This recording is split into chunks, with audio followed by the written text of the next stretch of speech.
Om.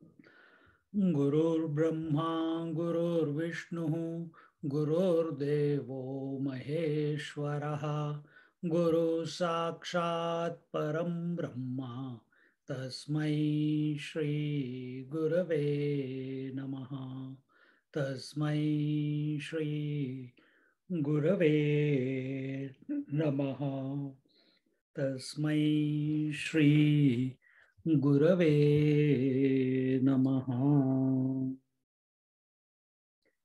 We are in Amrut Anubhav, chapter 5 and OV number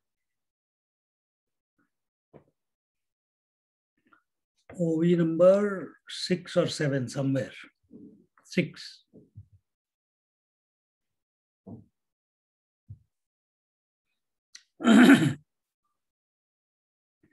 So we are looking at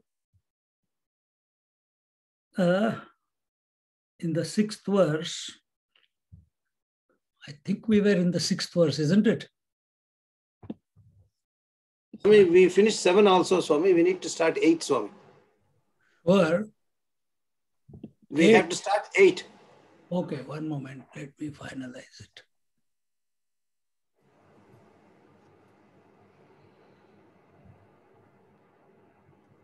Not 8. We have to start 8, Swami. We are still in 6. Okay, Swami. We are still in 6.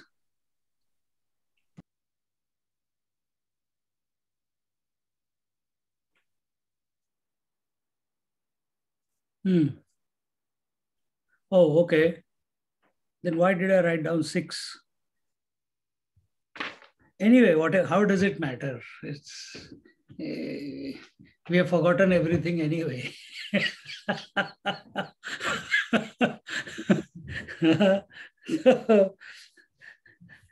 Just overseeing the verses 6 and 7. The pointer referring differently as existence, consciousness, bliss, as also their absence are one in pure bliss. So pointers are what? Pointers are the thoughts. Without thought, how can you point at something? How can you focus on something? And their absence.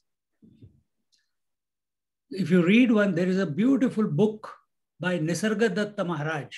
And not by Nisargadatta Maharaj, but some other author, but from his teachings. And it's called, maybe from Balsekar Maharaj. I have that book somewhere. It's called Pointers to Consciousness. So what are pointers to consciousness?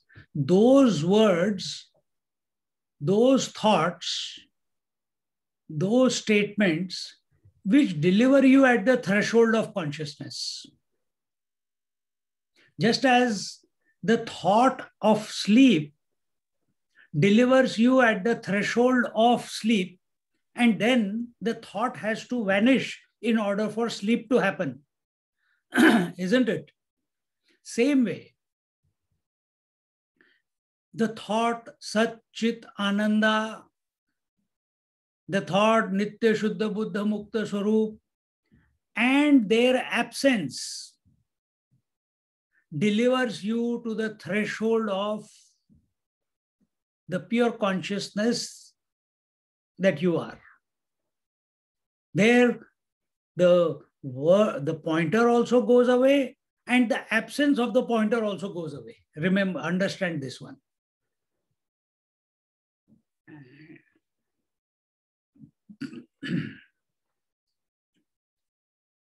And this was told, yes, you are right, that we have already done this. As in the case of the camphor, these three words, Satchidananda, which are used differently at different times along with their corresponding absences, are popular words for referring to the truth. And what are their opposite? Asat, Achit, and Dukkham. And in this way, the wave may move from one spot to another, but to the ocean, the movement or change of place has no meaning. The wave is always here in the ocean and not there out of it. So where are the thoughts? The thoughts are in the consciousness. They cannot be outside the consciousness. But from consciousness point of view, there is no thought, there is no presence or absence of thought. This we have to understand. Now, this is it's a very delicate, it's a very intuitive, it's a very, very subtle. It's not even a subtle, but it's beyond the subtle. But while we are in our mind, it takes a very fine attention to come to that point where, even at this moment, wherein we are able to see that whatever is going on within, without, is happening within the self. It cannot be anywhere else. You are able to appreciate it with regards to the dream because you have woken up. So you say, yeah, the dream was a part of the mind consciousness and everything in the dream was pervaded by the mind consciousness. It has got no existence apart from the mind consciousness. And the moment the dreamer becomes available to the sattvic consciousness, which is the waking consciousness,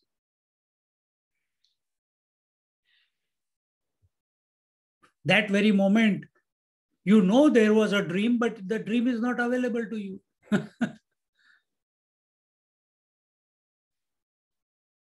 Exactly the same way. When this waker wakes up to his essential nature, then the waking dream will not be available. Meaning he is not attached. Meaning this is only a mithya. It is only an illusion. Then what is real? Real is you. Not what you are interacting with, not what you are thinking, not body, breath, mind, intellect, not the world. This is first stage. Then ultimately we have to realize that everything is one.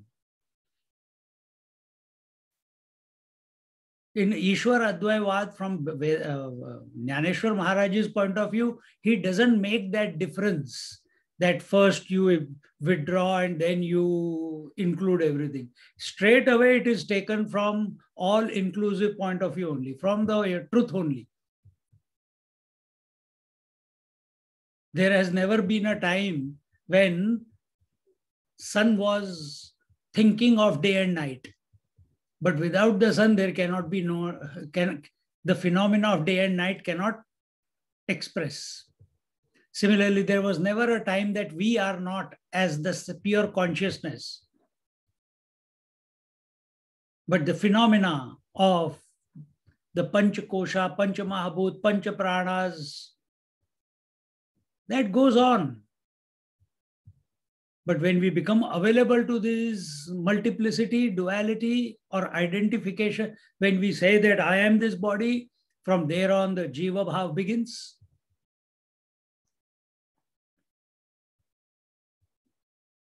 And the earlier we are able to nip it in its bud, better.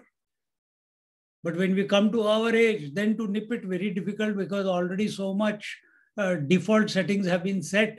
So much attachment has been created. So many new wrong convictions and notions have been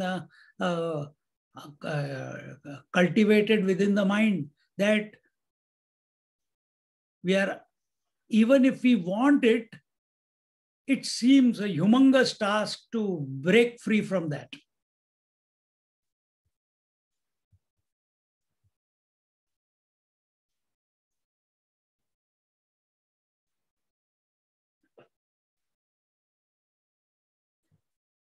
So the pure consciousness is that in which the phenomena, when I gave the example of sun and day and night, it seems day and night is outside and the sun is here. But take the wave and the water. All the waves are within water only, cannot be outside water. But water never says there is a wave. It only sees itself everywhere. Are we in that disposition where we see everything as I, in spite of all the differences? That has to come about. How the three qualities of Sat, Chit and Ananda cannot be separated from each other is explained further. Satta chi ki sukha prakashu, prakash chi satta ulhasu, he na nivade mithanshu, amruti zevi. He says,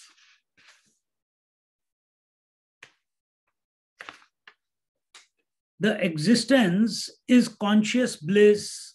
The consciousness is blissful existence. These cannot be separated from each other as the sweetness from nectar. Once we come to know that we have thoughts exist and then don't exist, because they come and they go, changing. What is changing?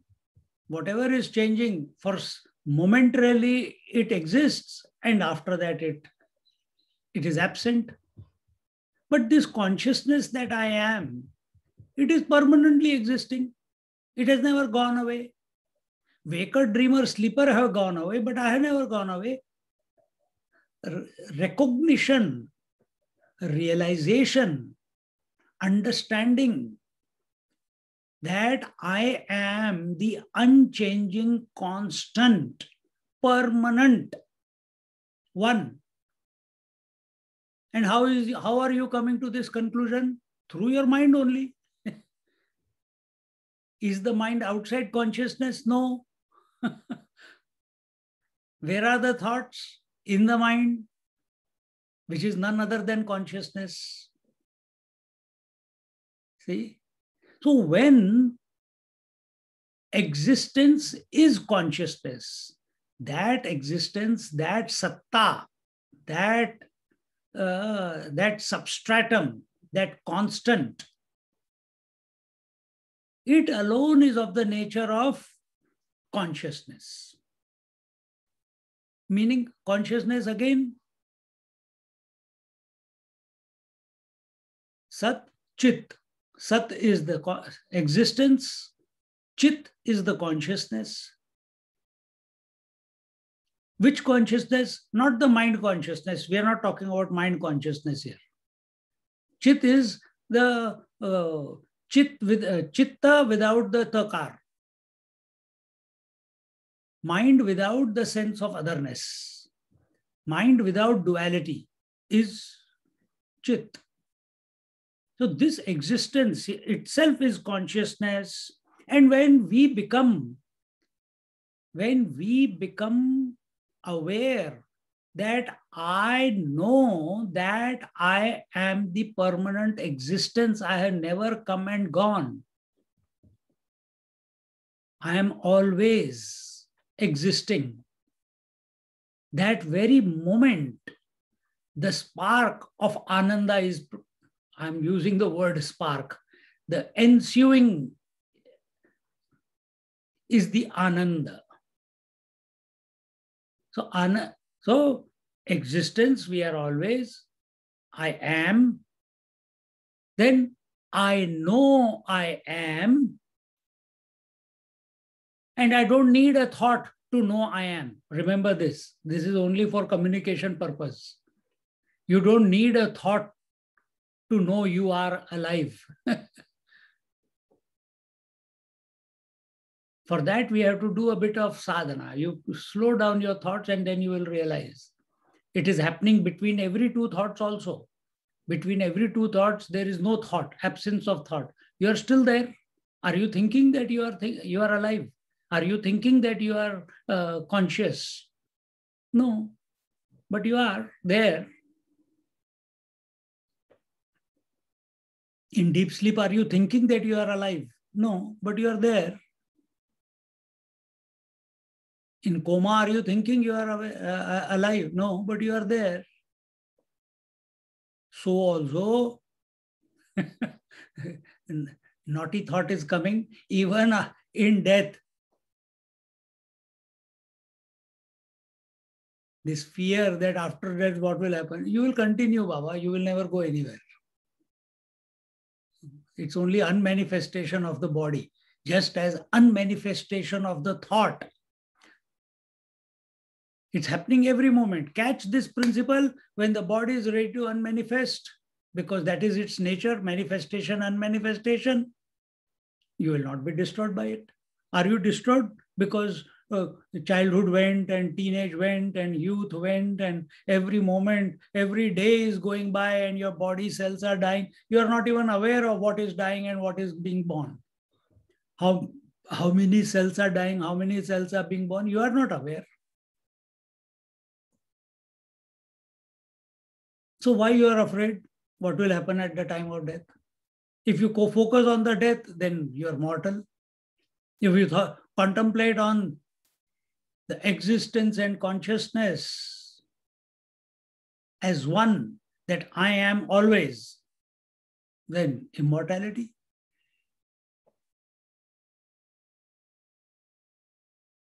Existence is consciousness bliss, and consciousness is blissful existence. It's just playing with the words. All three mean the same. Consciousness is blissful existence. Existence is conscious bliss. And bliss is conscious existence. All the three. So when we become aware of ourselves, then it is bliss. So there is no reason for a seeker of truth to ever be miserable in life. If we are coming to satsang and these words are heard by Shravana is going on, and you are subjective in your approach, then your whole life journey is a blissful one. Because your attention is not on what is happening outside. Your attention is with yourself, in yourself, as the events are around you are happening.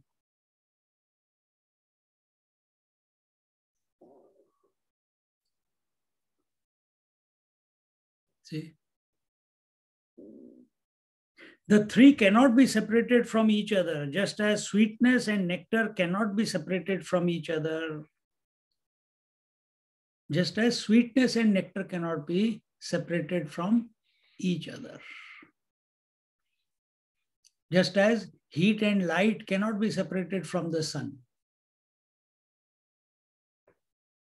See? It is its nature.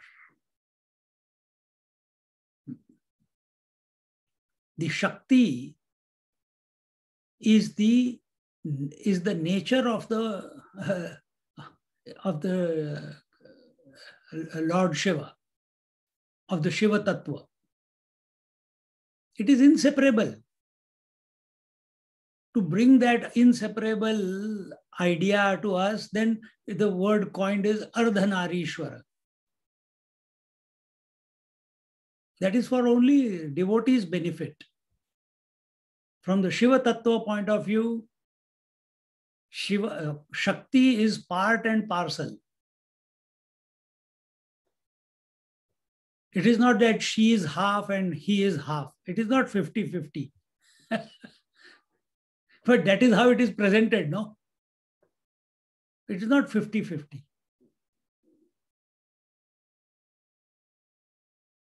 Okay.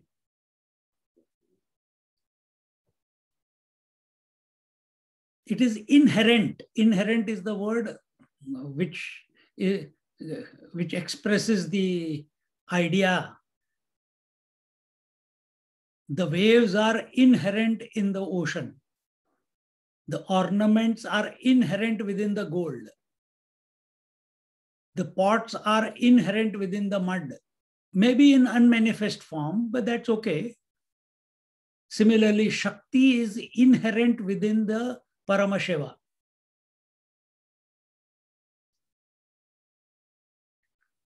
So, when he becomes conscious of it, of his Shakti, then that Shakti's nature is twofold.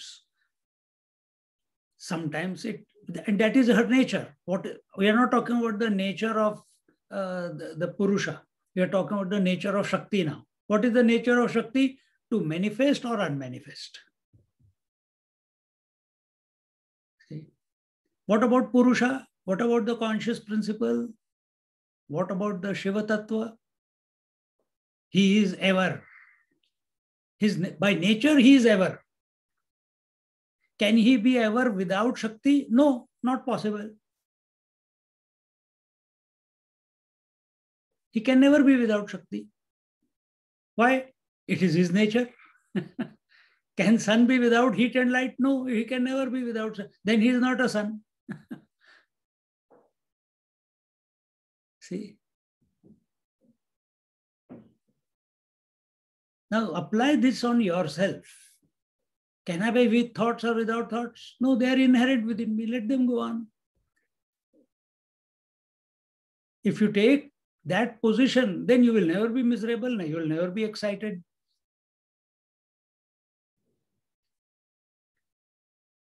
The impact of the statement that the entire creation is known by us only by way of thought, and thoughts are in the mind, and mind is nothing but consciousness in essence.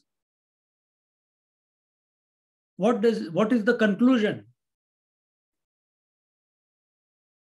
That the material cause of the thoughts is consciousness, isn't it? Material cause. The material cause of the entire physical creation, because it is only appearing as a thought and it's a projection.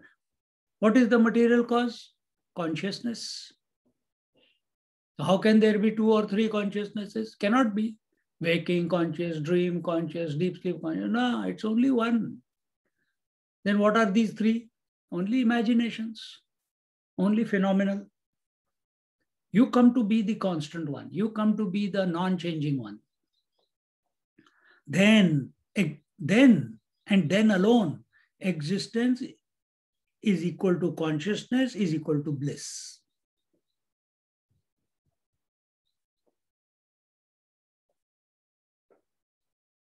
In the absolute truth, the relative expressions of Sat, Chit, Sat, Asat, Chit, Achit, and Anand and Dukkham have no meaning, because when absolute is talked about, relativity is automatically implied to be imaginary. When absolute is talked about, the relative is only imaginary.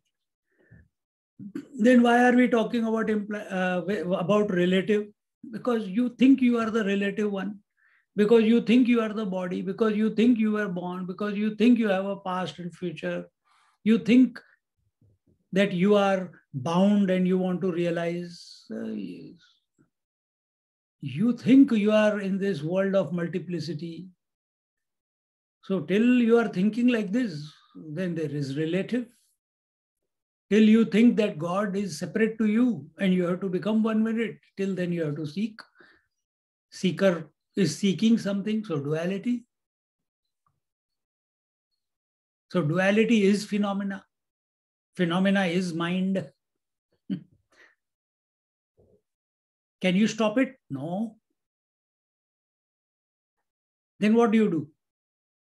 You rediscover the phenomena to be pervaded by the pure consciousness.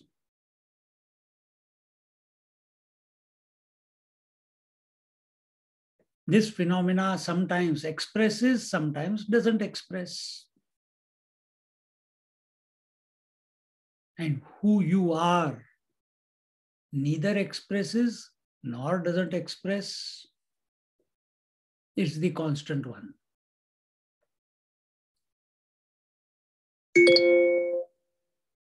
Is the constant one. Then this idea of manifestation and manifestation, that also will go out of your mind. Continuing the examples.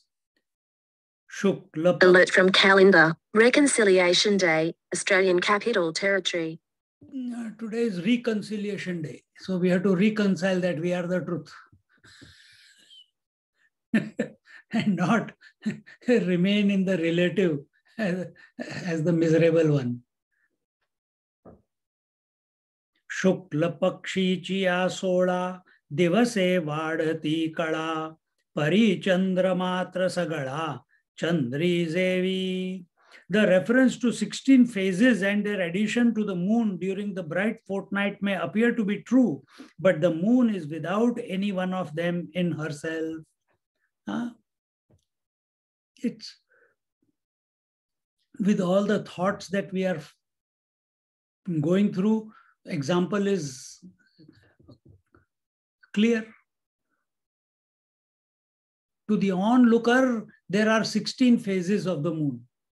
But to the moon itself, there are no phases, isn't it? So similarly, so is the moon conscious of the changes, the 16 phases? Because that is the change. Is it aware of the 16 changes? No. It is untouched by the 16 phases. It's unaffected.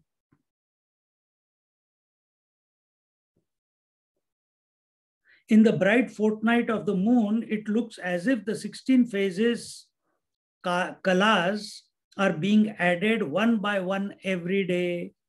But from the standpoint of the moon herself, there is no such thing as kala addition, growing or declining, etc. So from the point of view of the self, is there birth, growth, disease, decay, and death? From consciousness point of view? No. Then what are these various, they say the 16 samskar karte hai na? From the time child is conceived, from then till he grows up, till he dies, is born and then dies. There are 16 samskaras that have to be done. 16 kalas. Of whose are you doing the 16 samskaras? Of the form, not of the consciousness.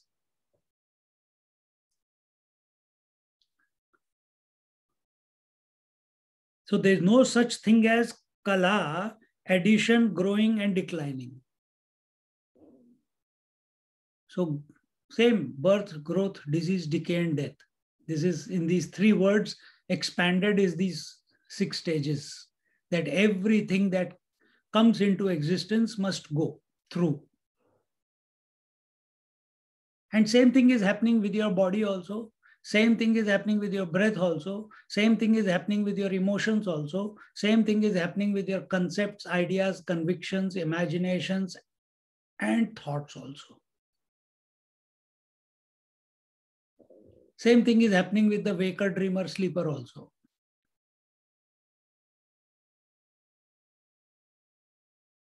So now all you have to do is observe this. That's all. You don't have to do anything. Just observe this and be aware that you, in spite of all these changes, you are the constant one, the conscious principle.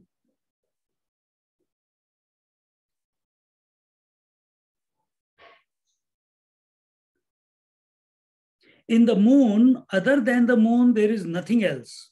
Only when the vision of the moon is objectified from the earth is there a talk of phases of moon, etc. From the subjective viewpoint of the moon herself, these changes do not exist. So only when there is an objective view of the moon, you see it as changing. What is your view of yourself? Is it subjective or objective? I'm asking. What is your view of yourself?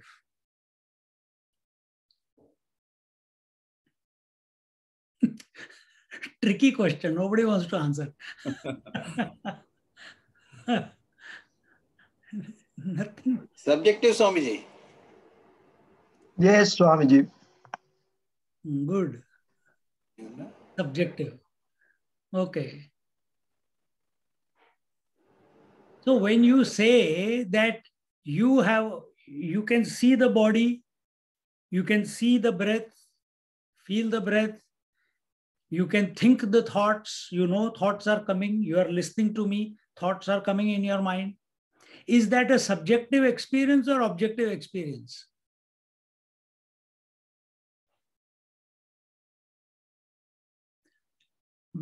Is that a subjective experience or objective experience? All of these are subjective. How can you say all of these are subjective? Explain.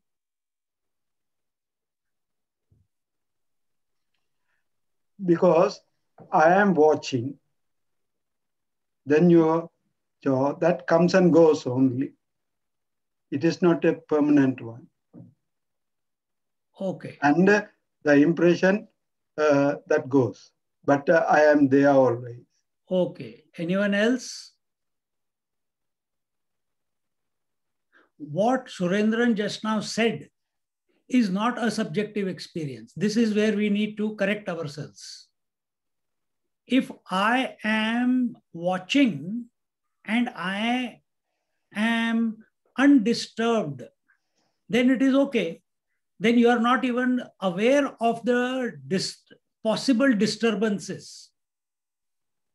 But if I am aware of coming and going of thoughts,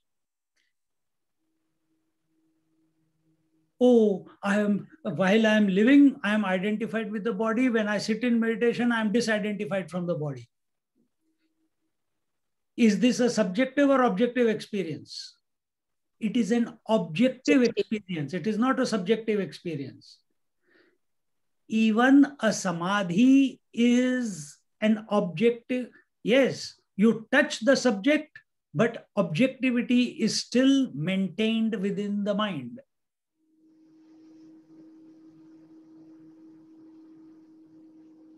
So what is subjective experience? Subjective experience is where we are at one ment with ourselves. When we are at one ment with ourselves, then are we trying to find our way back from all the changes?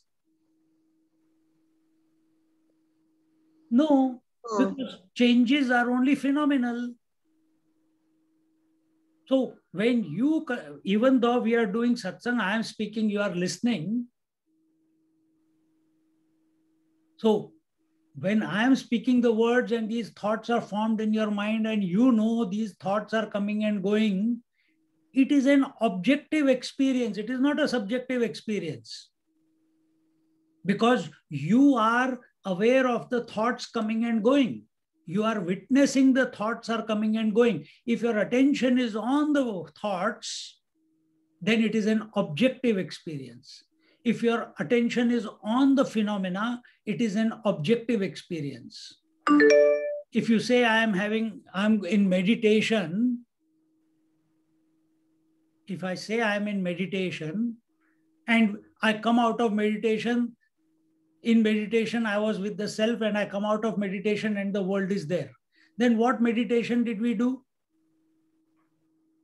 If we are coming in to the self and coming out of the self to be the individual again, then it is an objective experience.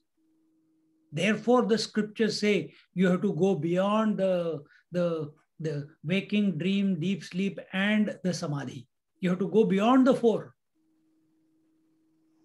So this is the fine tuning that we have to do. And the fine tuning is from the self point of view, from the pure consciousness point of view, there are no changes possible. If we are aware of the changes, we are identified. Are you aware of the dream after waking up? Can you revisit the dream after waking up? Can you go back to the people or the body after you wake up? In the dream, not possible. Is that going on in the waking? Is that going on in the waking? Yes. If that is going on in the waking, where is it going on? Only in your mind. It's not the same body which was yesterday. It's not the same world which was there yesterday. But you believe it's a continuation. You believe that it is a continuation. See? And therefore, one must now we can keep working towards. The working towards again is at the phenomenal level only. Pointers are at the phenomenal level only. The kalas, the changes are at the phenomenal level only. And who are you in essence? You are beyond. You are the one who is untouched by the phenomena. Who is Shiva? He is untouched by the phenomena. He is untouched by his potentiality because it is inherent. And if he is responding to Shakti, what we see in stories, he is not disturbed by that. We get disturbed by everything that is expressing. See? In the same way, in the absolute truth that we are, other than this I, all the other qualities such as Sat, Chit, Ananda or Asat, Achit, Dukkha have no meaning. I, the pure existence, may or may not manifest. It makes no difference to the I. The I, the pure existence, may express as the phenomena or may not express as the phenomena. The waters may express as the ocean and wave, or they may not express as ocean and wave. It does not matter to the water. It does not matter to the water. The gold may express as the ornaments, or it may not express as the ornaments. It does not matter to the gold. Similarly, apply it on yourself now. Take that position that whether waker, dreamer, and sleeper express or don't express, I continue to be. Now come into the daytime, this waking plane. Whether the body, breath, mind, intellect, thoughts, emotions, etc., whether they manifest or don't manifest, I am the unchanged principle. I continue to be the common denominator. See? So this, and what is that common denominator? If we are using the word pure consciousness, we are using the word self, we are using the word reality. But understand, all these words, we are talking about the I. That's how you interact with yourself, no? I. So what is this nature of I?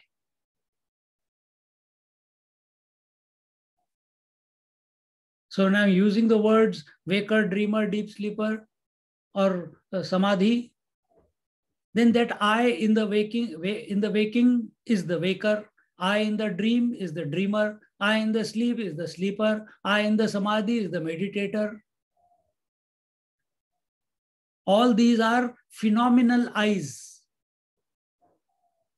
We are not talking about that I which comes and goes. We are talking about that I which is ever and ever and ever and ever. So the moment you think that I am, and then that thought I am goes away, again, it is a phenomenal thought. Thought is phenomenal only, no? By nature. So whether it expresses or it does not express, subjective will be coming to the core, coming to be that conscious principle. Not by whether thought about it expresses or it does not express. It brings about no change, no knowledge.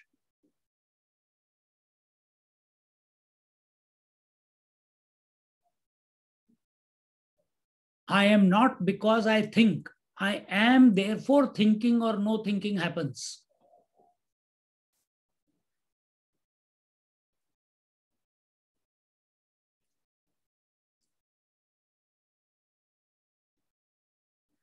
As in the known, other than the knower, nothing else is.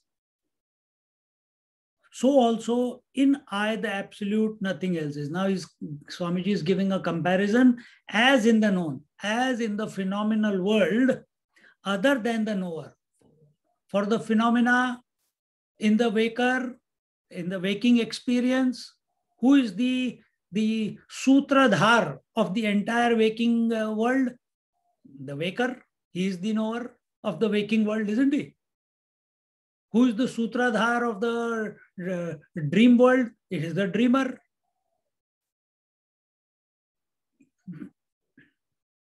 He knows everything, right? Right. We are in this waking world. Who knows this waking world? Only the waker knows the waking world.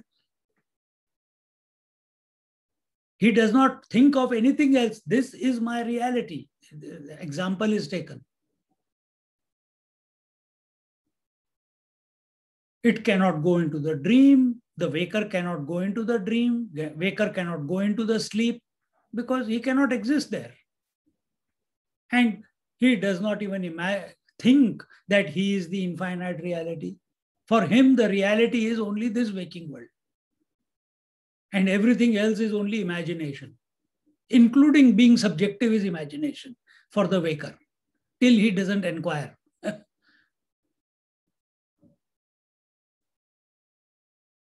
So just as, where are we?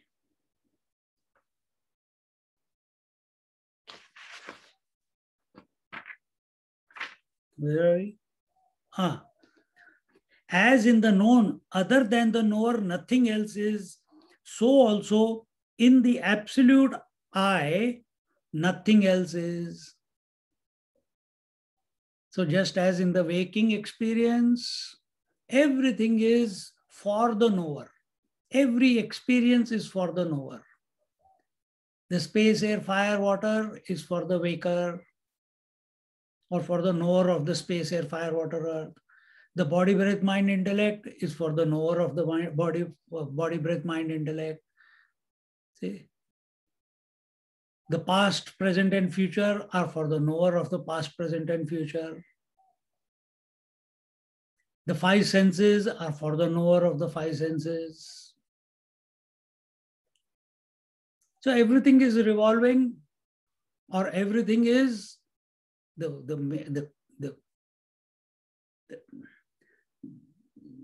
common denominator of the entire waking experience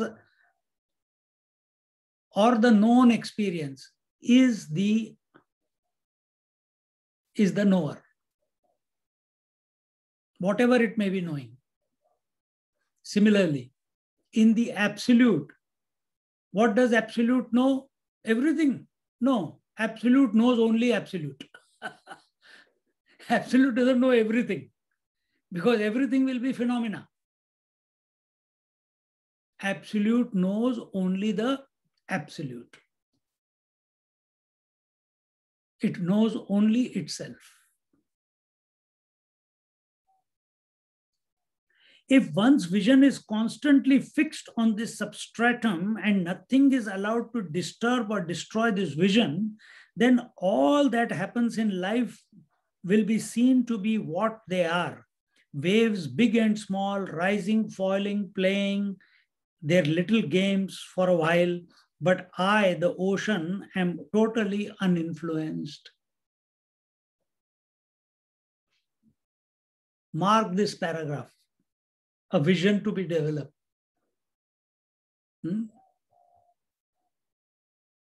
So, as we move from Vaikhari to Madhyama to Pashyanti to Para and beyond, this must happen. Because the truth, the Paramashiva is also there, and the phenomena of Shiva Shakti is also going on. Shiva Shakti alone is expressing as the play.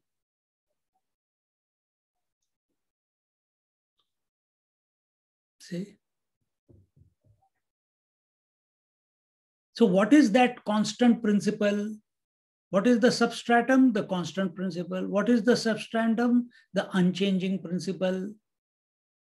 So substratum is equal to the constant, is equal to the common denominator, is equal to the self, is equal to one without second, is equal to the absolute reality. Contemplate on it to the exclusion of everything else. In yoga, they call it dharana, dhyan, samadhi. Intermittent focus is dharana, continuous focus is dhyan. And when the one who is focusing and what the focused is, when they merge into each other, then samadhi.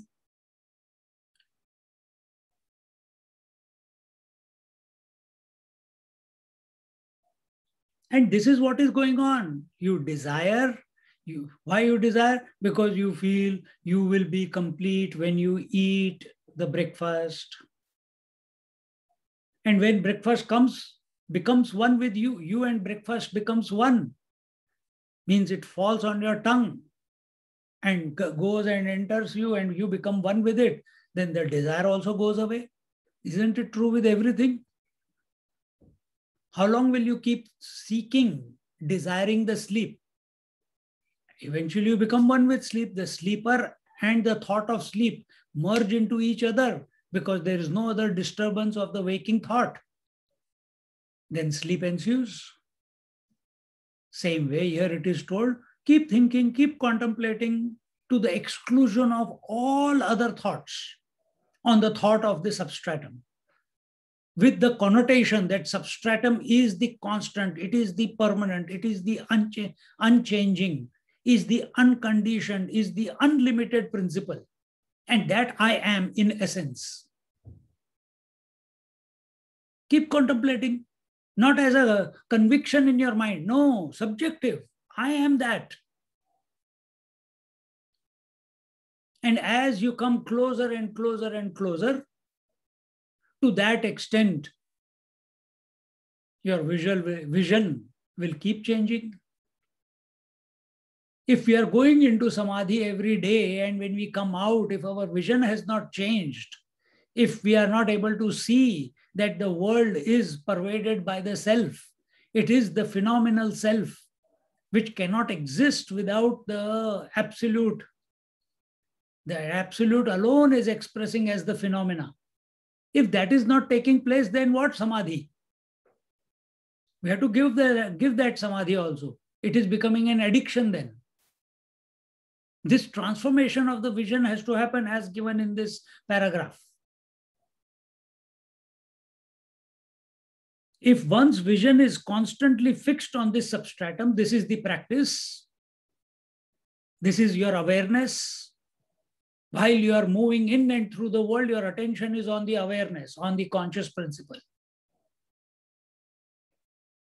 And nothing is allowed to disturb or destroy the vision. For this, yoga says, practice yama niyama. Do not disturb the world by your thought, word, and deed. Do not get disturbed by anyone's thought, word, and deed. Without that practice, we want to do samadhi. Come out of samadhi, the wife is a trouble, the children are the trouble, the corona is a trouble.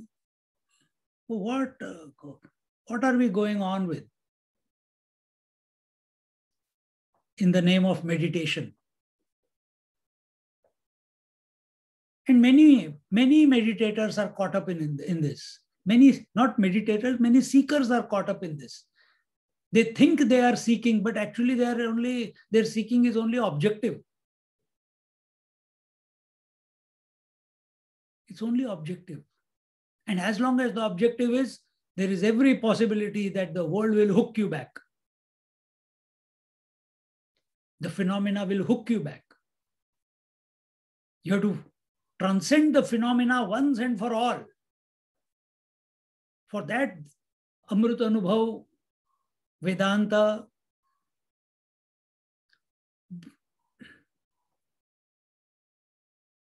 and when you are doing the Shravanam, there and then you come to yourself, not afterwards.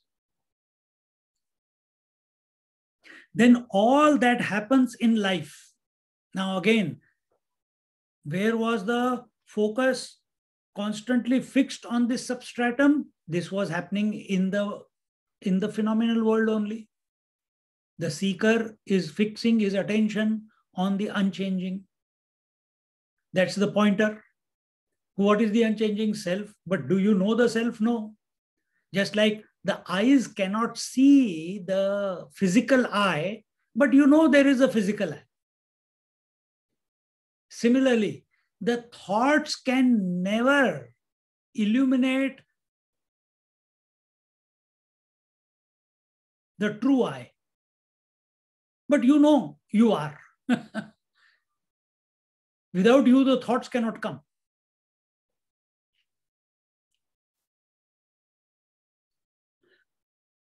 So the pointer, the thoughts are without any distraction, without any corruption, without any objectivity, or objectivity meaning, or without any disturbance, are only about the substratum.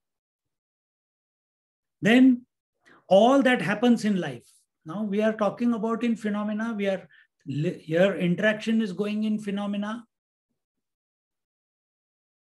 When you do Vaikhari Madhyama Pashyanti Para, that is also going on in the phenomena only. Why you are practicing that in the phenomenal world? To transcend the phenomenal world. When will you transcend the phenomenal world? When you abide in yourself as yourself. And when you look back, what will that question come? Have I transcended the phenomenal world? When you look back, there is no phenomenal world. Only you are there.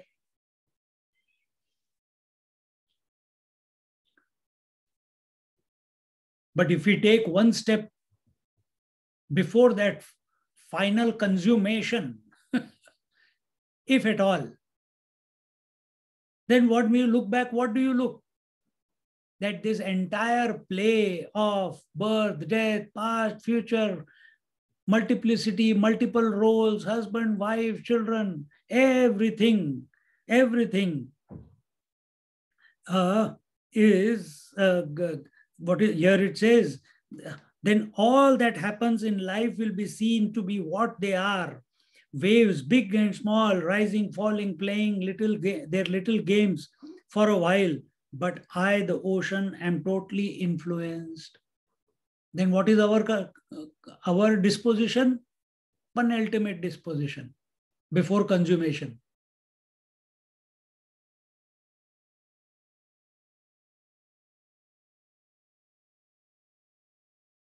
That all the changes that are taking place are phenomenal. I am the substratum. I am the unchanging one. This conclusion we must come. And when we come to this conclusion, then it's over. Then nothing else needs to be done after that.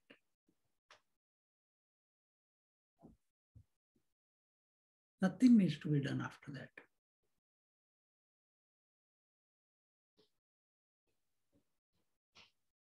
A blind man cannot understand what the brightness of the sun means. Blind Dhritarashtra could not understand what the brightness of Vishwarupa Darshan of Lord Krishna was like.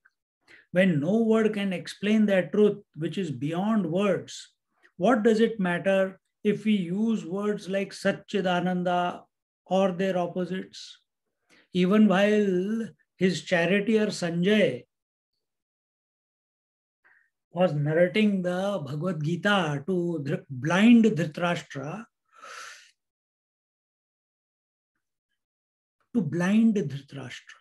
he was blind in what? By way of what? By way of attachment to his children. He was blind due to his attachment to the throne, power, control. See? So even by the grace of Maharishi Vedvyas, when he was told, come, I'll give you the third, open your eyes and you can see the war with your own eyes and see the result of your decisions, he got scared. And being an educated person, he gave the perfect argument there. And because he didn't want to see the massacre by his own eyes, somewhere deep in his heart, he knew that is what is going to happen. But still he hoped that his sons win because Bhishmacharya is there, Dronacharya is there, Kripacharya is there, Ashwathama is there, Karna is there. Still hoped. But knowing somewhere in his depth of his heart, he knows that he has done wrong, that there might be a possibility that the Kaurava army, that his sons, because Bhima has taken the vow, I'll kill all your sons and drink their blood.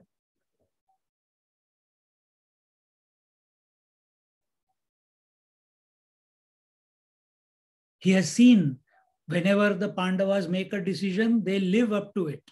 Whenever his sons make a conviction, they don't live up to it. They are not able to give it a conclusion. That also he has seen. So there is just a possibility. Fear of seeing what he has brought about. So he gives it to Sanjay. And when Sanjay is narrating the truth, he is narrating the Bhagavad Gita. He is narrating the Vishwarup Darshan. Sanjay is seeing it. Arjuna is seeing it. Is Dhritarashtra able to even imagine it? You cannot imagine it because it's the divine thing. It's the divine expression.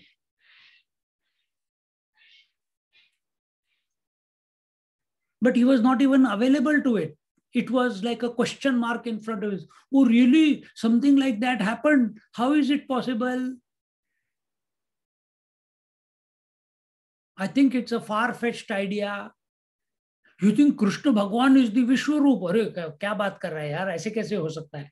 Isn't that when a teacher is talking, the student also talks like this? Acha, aise hota hai? Wow. But it is not his experience. Why? Still living in attachment. Still taking the phenomena to be real. Still taking the body to be real.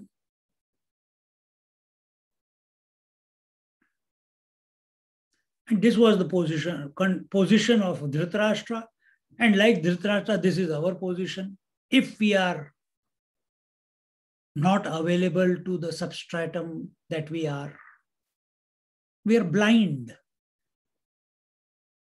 We are blind to the reality that is always. We can never divorce from it. We can never be separate from it. But we are blind to it because we choose not to think about it. We choose not to be it.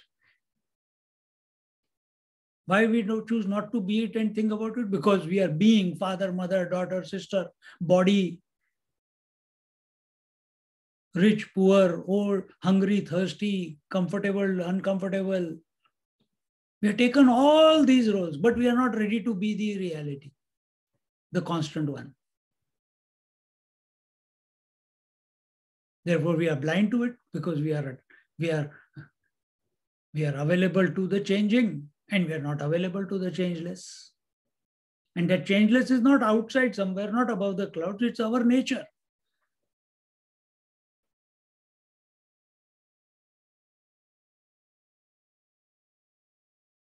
When no word can explain that truth, which is beyond words, what does it matter if we use the words like Satchidananda or their opposites? Then it doesn't matter. That is why in Transcendental Meditation by Maharishi Mahesh Yogi, whose disciple is Deepak Chopra and Sri Sri Ravi Shankar and all these fellows are disciples of that Maharishi Mahesh Yogi.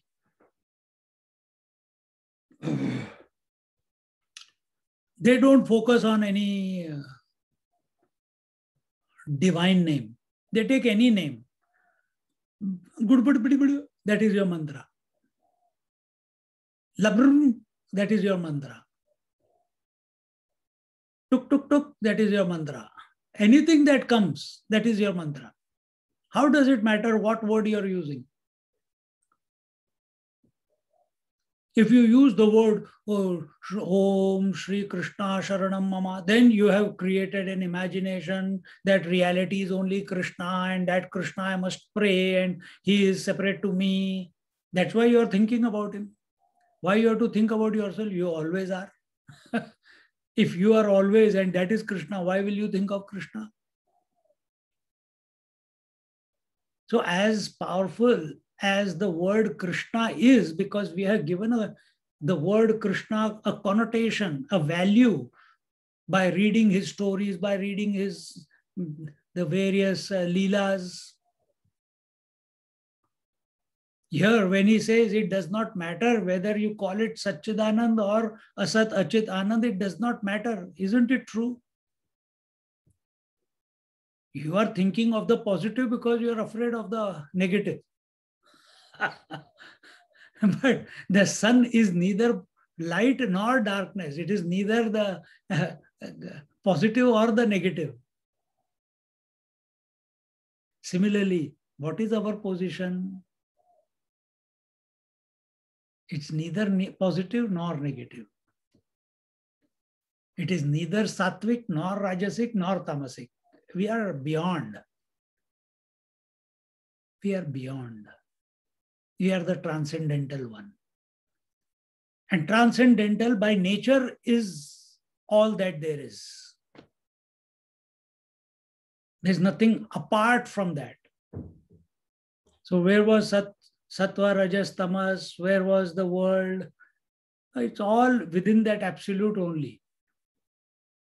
Just like waves are imagined in that absolute waters, similarly, the micro and the macro are imagined, are expressions within that absolute, but phenomenal expressions. Remember that.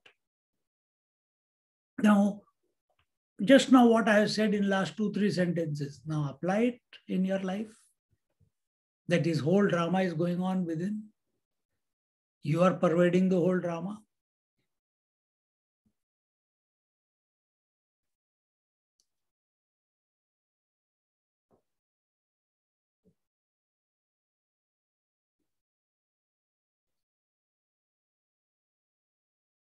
The same idea is presented in another way. थेंबी पड़ता उदक, थेंबी धरू ये लेख, परी पडिल्या ठाई उदक, वाचुनी आहे. The drops may appear different while raining. However, when they fall, is there anything other than homogeneous water? How beautiful the example is. And the same example is looked at another way, or the water is referred to drops while raining to maintain that it is other than total water. However, is it anything other than water when it has fallen?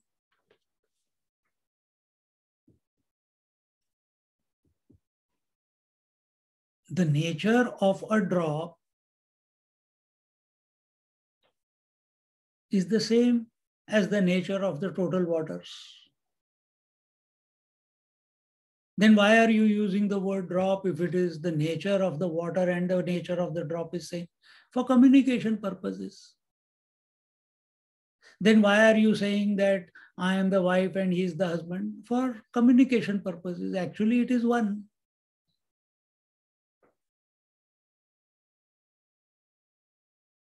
Keep taking this train of thought. Then why are you talking about the waker and the waking world? Actually, they are one. Communication purposes. Don't get lost in that.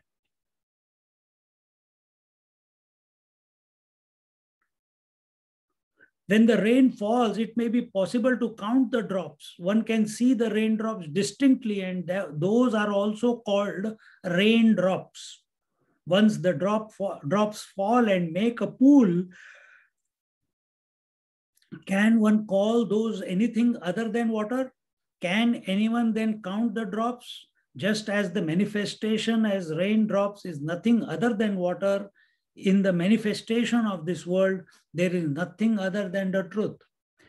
Do we have that eye of the substratum? Do we have that acumen? Just as the raindrops by nature were nothing but the water. And you cannot see the separation of raindrops once they merge into the water. Correct?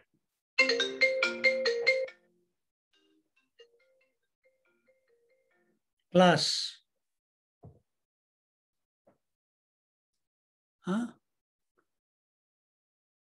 Till they are separate from the waters, we call them raindrop. When they merge into the water, we call them water only.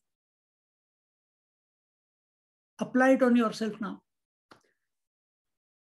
Till you think, it is called thoughts. When thoughts merge into their source, then it is consciousness only. See how beautiful? So what are all the thoughts? Drops of consciousness. Why you are calling it drops of consciousness? That word to drops of consciousness, just like what are raindrops? They are drops of water only, but each one has a distinct expression. What are thoughts? Drops of consciousness. Each alphabet, each word, each expression is unique. As long as it is considered as separate, So when you do Vaikhari, Madhyama, Pashyanti, Para, what is happening? The raindrops of thought drops are falling and moving towards the infinite consciousness. And when they merge into the infinite consciousness, then there is no separation. Just appreciate this thought.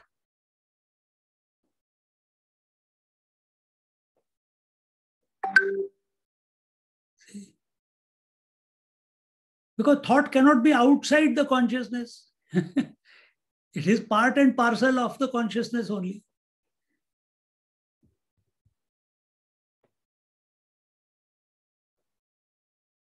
So there the example of water and raindrop, you can see raindrops are separate, and once it merges into the water, you can't see it separate.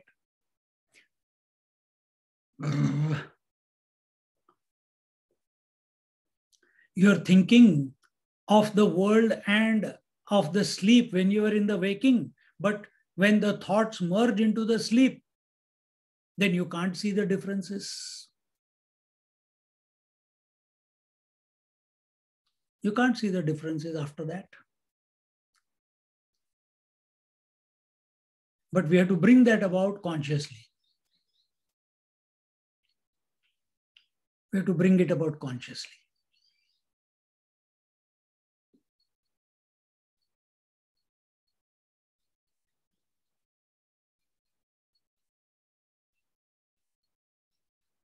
Can anyone count the drops? Can anyone count the number of thoughts? Can you count? No. Just as the manifestation as raindrops is nothing other than water. Keep changing. Just as the manifestation of thoughts is nothing other than the consciousness.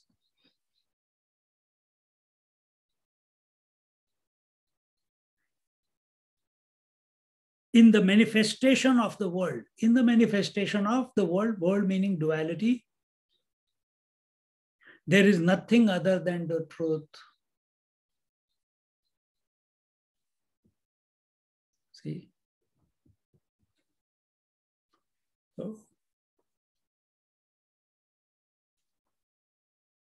So what is this world which you in the relative access by way of thoughts? It is nothing. House is a word. Where is it? In your mind. That mind is projecting. The moment the word house, it projects a form. That is the house. These are all thought drops of consciousness.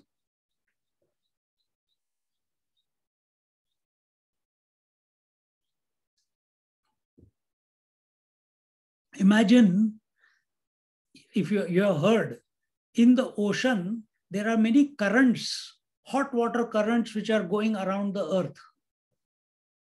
And those hot water currents are not above the water.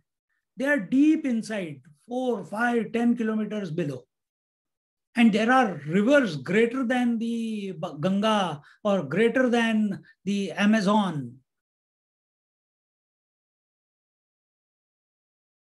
Mississippi, Brahmaputra, bigger than that. Such huge rivers of hot water in the depths of the ocean are moving around. These dolphins, sharks, whales, tortoises, they catch that current and they are able to travel large distances within a few days. Just like an eagle catches the draft, the circular hot air always rises. So what does the eagle do? If you have noticed in India, here we don't notice that when the eagle takes a flight, he flies here and there, but his wings are heavy. So how does he rise up? He catches the hot air arising from the earth. And when the hot air rises, it always moves up and he places himself on top of that hot air. And without any efforts, with only few flaps, he climbs kilometers up without too much of sweat.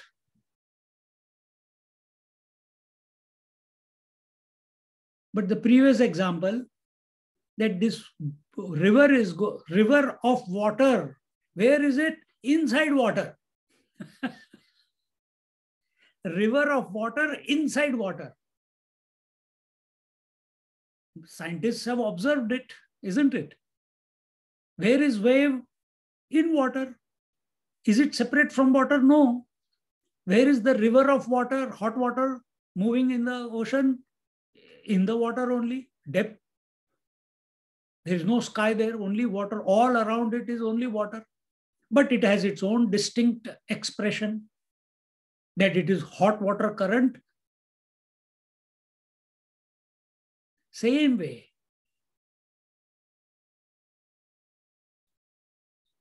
consciousness expressing as specific consciousness within consciousness.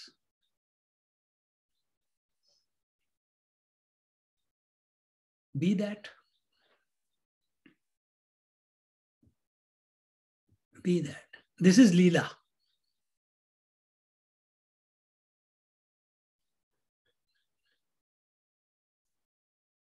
Another example would be space.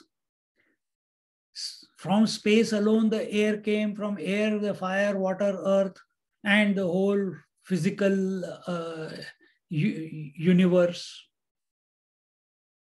But from space point of view, only it is, nothing else is. Then what is air, fire, water, earth? Raindrops of space. Meaning raindrops of nothingness. Space is nothing, emptiness. But we have an illusion that there is something. Just like we have an illusion that this 1 terabyte, 4 terabyte holds 4,000 GBs of data. How can such a small space hold so much?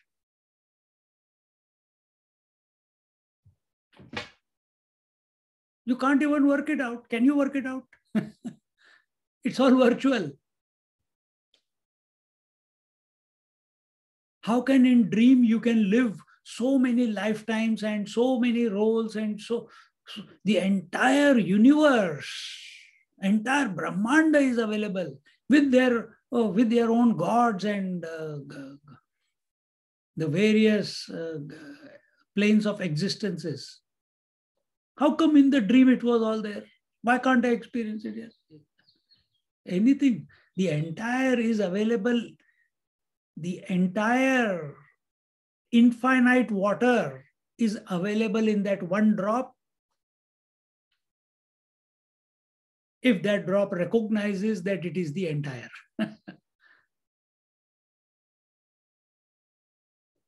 See? And that is our story.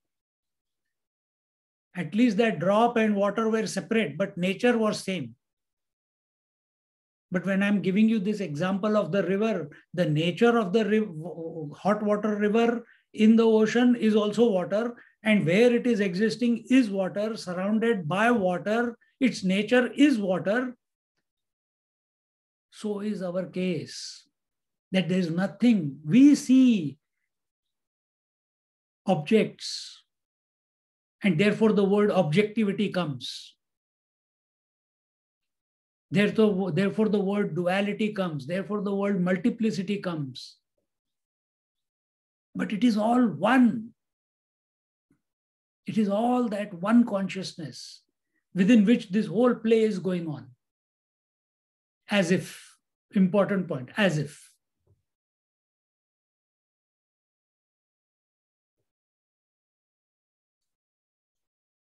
Then with this disposition, play, in this position, live. Live not taking this, acha, how this fan is also expression of my consciousness, how this chair is also my expression of consciousness, how my husband is, yaar, bahut try kar liya, the husband is not coming close to consciousness. Not like that. If you are extrovert, you will not come to any conclusion. You will keep disintegrating into many thoughts, into many drops of consciousness. The more drops you divide yourself into, very difficult. Initially, very difficult. Then how do you bring about a conclusion? Bring about abidance? From manyness come to one. And that one is I am.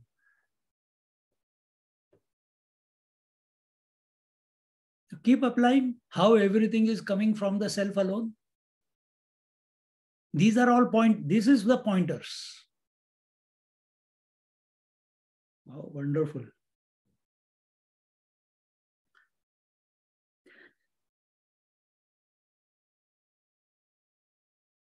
Just as the manifestation as raindrops is nothing other than the water, in the manifestation of the world, there is nothing other than the truth.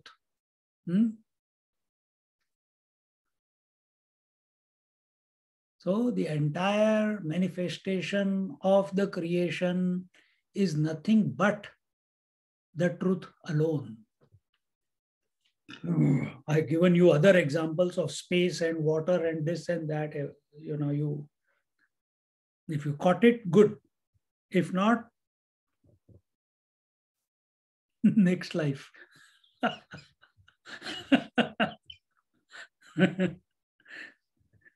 Now, Sant Jnaneshwara now reverts back to the thought postulated in the first OV that Satchidananda and their absence have no meaning in the absolute. So all this was, all the examples that were taken in the second, third, fourth, fifth, sixth, seventh, eighth, ninth verses, OVs, to impress upon us how everything is one. The opposites are only in the phenomena. And sometimes when we are so sincerely thinking about the truth, we become obsessed with the positive, but we fail to accept the negative. We have to go beyond the positive and the negative. We have to go beyond the presence and absence. Then the vision will come that presence and absence also cannot be without me. They are only drops of the consciousness that I am.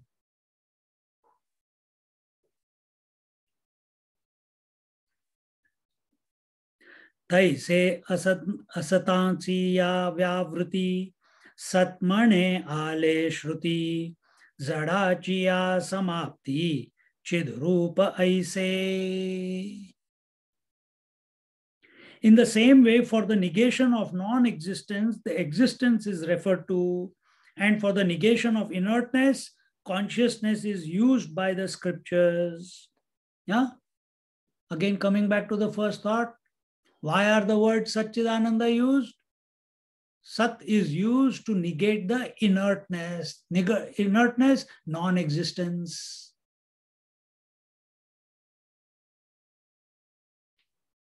The word Chit is used to negate the Achit. And Anand, the word, is used to negate the Dukkham, suffering, misery.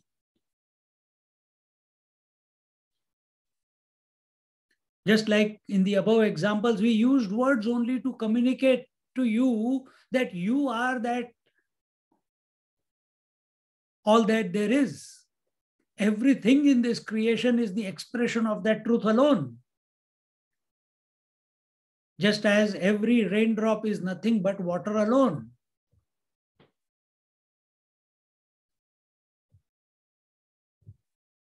Oh, but water is separate from the, raindrop is separate from the water. But where did it come from? It evaporated, it got separated from the ocean by way of evaporation, and then it came back as raindrop to merge back into the ocean.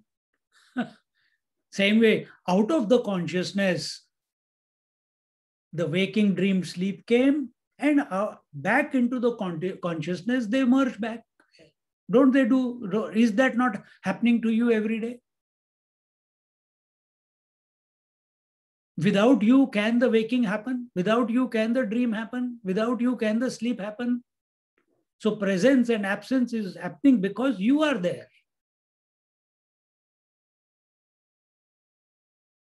And within that presence, again, that presence then divides itself into the many, many thoughts.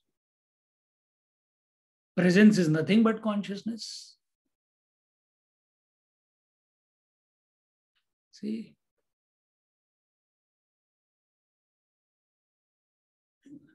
This has to click. एक बार click हो गया, then you cannot forget it then. Just like you cannot forget, once it clicks how to cycle and balance it, you can never forget it. Once you develop the knack of driving the car, then you can never forget it. In the beginning, when do I change the gear? When do I press the brake? When do I put the foot on the accelerator or on the clutch? All it was so confusing because you have to coordinate and but one day it clicks. Then it's a smooth thing after that. You can't forget it. Once you learn the knack to swim and float, then you can never drown. Same here also. It's a knack. Another word for knack is grace. Another word for knack is grace. In the same way, in the scriptures, truth is referred to as Sat in order to negate Asat only. In reality, both references are inappropriate. So also to remove or negate inertness, the truth is referred to as consciousness to convey that there is nothing like inertness in the world. So we are doing this seeking in the world. From absolute standpoint, there is no world. From absolute standpoint, only absolute is. From water standpoint, only water is. There is no wave. But as long as we are in the relative, then we have to bring your attention to that all-inclusive principle or that absolute principle. All-inclusive will be the God, the ocean. Absolute will be the water. The pure consciousness.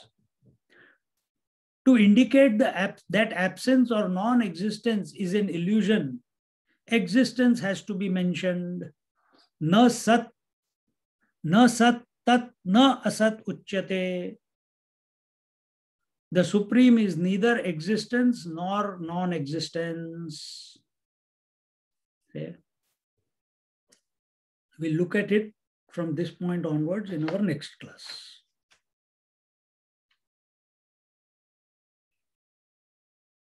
Enough. It's never enough, but